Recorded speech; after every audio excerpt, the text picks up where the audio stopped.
And now we have reached the end of the road. Abbey Road, as you would have it, which to me is exactly how I would want my favorite band to go out. Notice how many people have tried to copy this album art in their own ways. And the funny thing is, nobody realizes like how many times they tried to get this particular photograph. It took forever because Abbey Road Studios is actually located on a really busy street.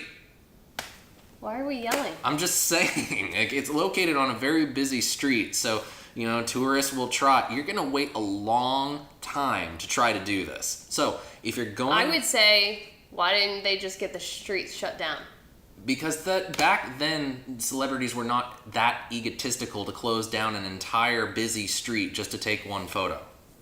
Anyway, now that I've gotten off my soapbox, let's talk about this album. This might be my favorite. I think it is. It's the one you talk about the most. To me, like, this has all the best contributions of, like, George gets a lot of cuts on this album. And not only that, his songs were singles off this album, which hadn't really happened before. But it's some of George's strongest songwriting. It is some of the best and most passionate performances instrumentally that I've heard from these guys.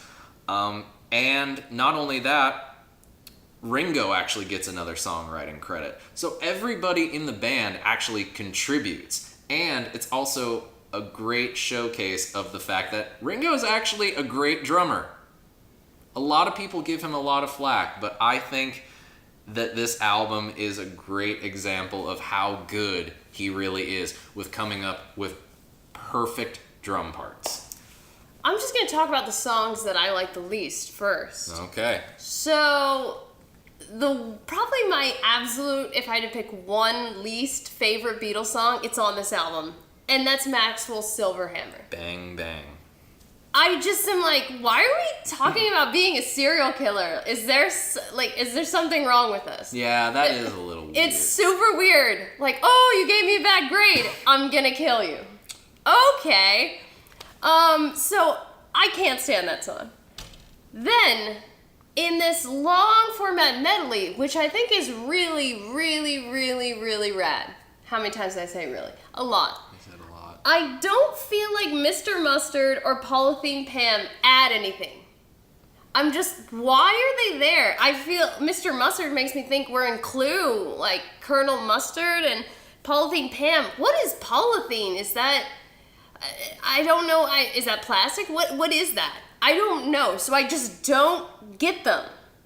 That being said, the songs that I feel like stand out are Something. Beautiful song. Best love song ever written. Something. Best love song ever written.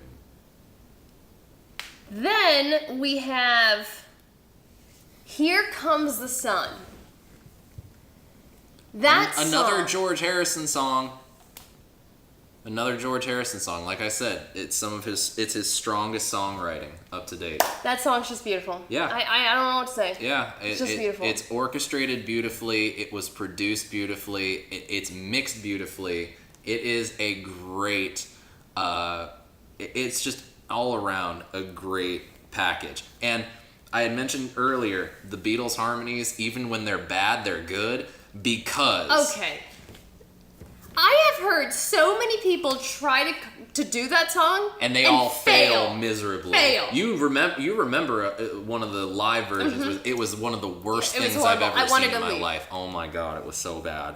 I mean, I think maybe eventually I will do a version of just myself. I just want. But I have to like feel really, really in the mood and really practice that to get it to sound good because the harmonies are really hard. Yeah. And I don't want to fail at that. They're really hard, but they're just so on point. They're perfect. They're just like, and even if they messed up, they still sound good. Like like I said earlier, the Beatles on a bad day sound better than most bands do on a good day. You know what? Because every time I've seen that live, someone trying to imitate it, they're not trying to sing as a unit. No, they're trying to get their part heard. Yeah, and it doesn't work that way. No. This where you can't really tell often whose voice is singing what. You know? It's hard to figure that out. You're like, wait. You know what? No, I thought that was Paul, but I'm not so sure now. Because sometimes it's like Paul has the higher voice than John, but then because sometimes John is singing the higher pitches. It's incredible. Yeah. I love Come Together, Something, Oh Darling, like another great Beatles blues song. Great Beatles blues. That is just Paul McCartney at the piano banging out the keys. Like that is, it's just it's got like that like baby please take me back or take me. We love the blues here. We love the blues. It's good stuff. I actually really like Octopus's Garden. I think it's beautiful. I think it's a great performance by Ringo. I think it's a great children's song. Yeah, I know. Maybe that's why they chose Ringo to be the conductor in Shining Time Station. Well, I can say that, my little sister, when she was, yay high, that was one of her favorite Beatles I feel songs. like there's actually several great children's Beatles songs like Bungalow Bill or... not Rocky Raccoon. You think from the title it's a children's song, but it's really not. Yeah. But Obla Dee Obla Da, I feel like that could be a great... there should just be a children's Beatles album song that not necessarily the Rockabye Baby version that's just like the notes, where it's actually just a compilation of the best songs for children that are Beatles. I Want You, She's So Heavy. That's another where would you say bluesy? In a way, it's like, I want you, but not really. It's just the emotion. That song, the guitar solo, is probably the most... I'm going to go out on a limb here and say it's probably one of the most sexual guitar solos I've ever heard. I'm trying to think of the guitar solo. It's literally just the vocal melody, but it's the way that the notes are chosen and played that it's just like light the candles, turn out the lights, and put on some Barry White because it's about to get on. Anyway, too much information there. I think to me the standout part about that song is, I would say, the guitar riff. Oh yeah, absolutely. It's just so repeating, and somehow those notes put you in this almost hypnotic state. Yeah, and then it just stops abruptly, and it goes on like that riff just goes on forever with the bum bum bum bum bum bum. Da-na-na, da-na-na, da-na. And then Here Comes the Sun. Here Comes the Sun. And it's shocker! Surprising! You weren't expecting that. I guess... Now let's talk about the end. Golden Slumbers, Carry That Weight, the end. To me, those three songs kind of are a singular composition with different movements. And I feel like it really starts at You Never Give Your Money. Where it really feels like this is one, as you said, movement, where it's more... In the orchestral sense, it's generally just instrumental when there's different movements. Right. But this would be different movements with vocals. Yeah. But Golden Slumbers. Yeah, it's just beautiful. So good.